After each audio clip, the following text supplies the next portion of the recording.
What up, you guys? It's your boy the Kryptonian saying here, bringing you a review for One Piece chapter 254, and the plot thickens. Or I guess I should say the plot got thick in this bitch, man.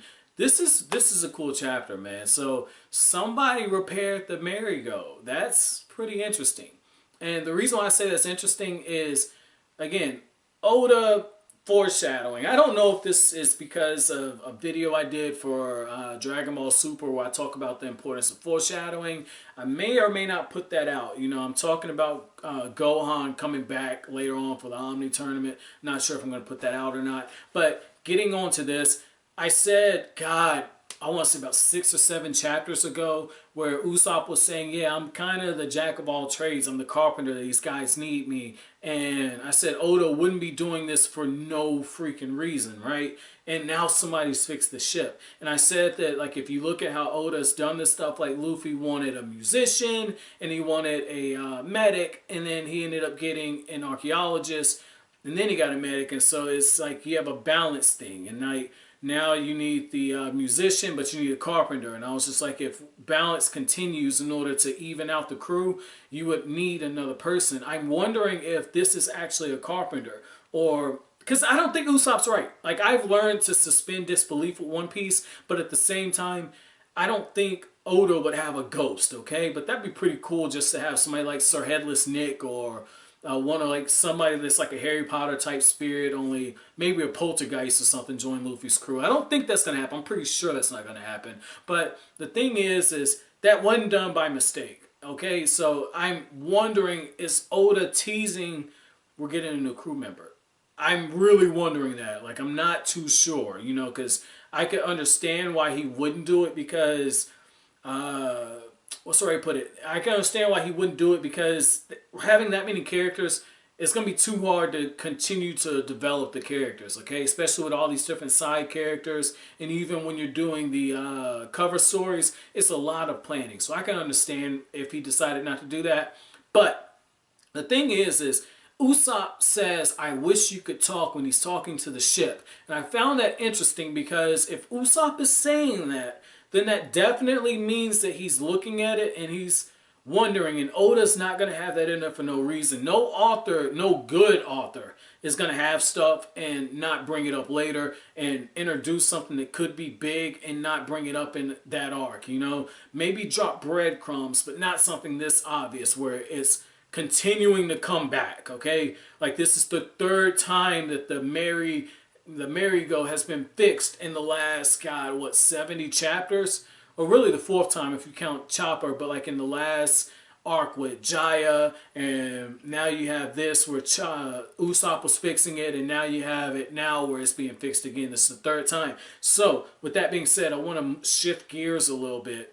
Now, I did like the whole thing where after they wake up, we get this cool scene where elsewhere on the island, the vassals are having a little conflict, basically having a little pissing contest going on, and it looks like they're getting ready to mix it up. And that's when Enel, or Enryu, shows up and floors these guys, and he says, look, you're not taking our guests from the Blue Sea seriously, and you need to stop playing around with them. There's no limits, no restrictions. You take them out however you need to, but keep in mind, as this is going on, we're going to have the war that we're fighting now, okay? We're going to be attacked, and while we're being attacked, they're going to look for the treasure. We cannot do that. We cannot allow both to happen. Finish this shit off. So I like how that was going. That was pretty cool, and I like how the fact that, you know, he says you guys need more training. So it just shows that he's on a different level. But just his mannerisms, I don't really care, the laissez-faire type of way that he's drawn.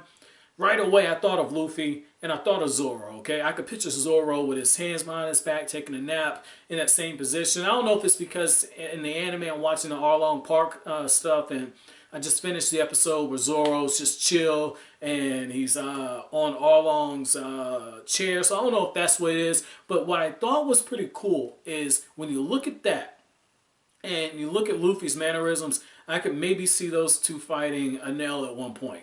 Maybe Zoro takes him on, gets his butt whooped, and then Luffy finishes him off. I could see that, but I like how Oda once again continues to push that in our face while at the same time just having more development go on in this chapter. And I thought it was pretty cool how as he finishes things off, Nami puts together a plan and she says, we need somebody to get the ship down.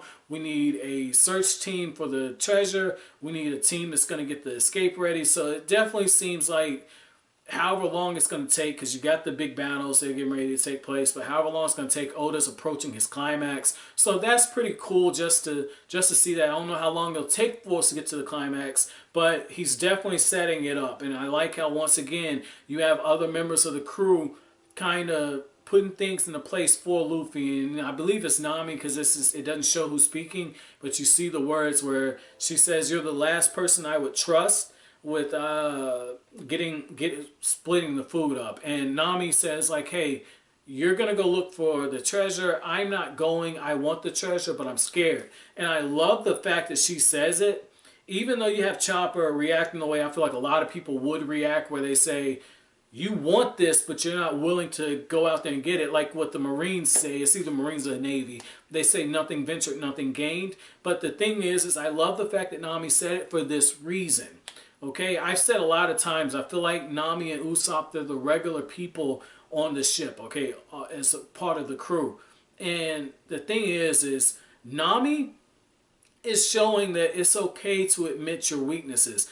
Any prideful person would have gone out there. Any greedy person would have gone out there.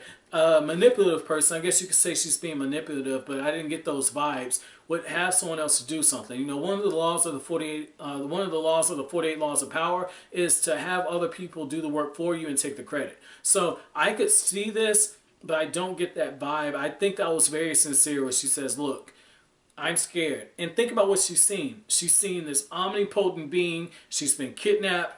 She's seen monsters. There are definite people who could whoop her ass on the island. There's maybe a war going on from what they can see. And you've got Ganfall in the last chapter explaining the history. And I mean, it's so much going on right now to where I can understand why she taps out. Okay, and I think that makes her an even bigger person. And it's small stuff like that that develops the character. And like I said in the last review, Oda focuses on a different character or a different set of characters in each chapter, and when he does stuff like that, it's small stuff like this that actually develops the cast. There's stuff that you might overlook, which is why I like to go chapter by chapter when I do the reviews, because if I just do an arc review on this, like, one, the video would be long as hell. That's one. Like, I thought my Hunter x Hunter arc reviews were long. Like, no, it would be long. I would have to probably do a damn podcast. Like, that in itself, because there's so much to dive into, man. So with that being said, guys, my chapter question is going to be, what were your thoughts about Nami admitting that she's too scared to go out there and Luffy and the others still went forward? So what are your thoughts on that, guys? But as always, guys, if you like anything I have to say, hit that like button, comment, rate, subscribe, share. I'll greatly appreciate it. As always, thank you for watching Kryptonian Saiyan. Have an awesome day, guys.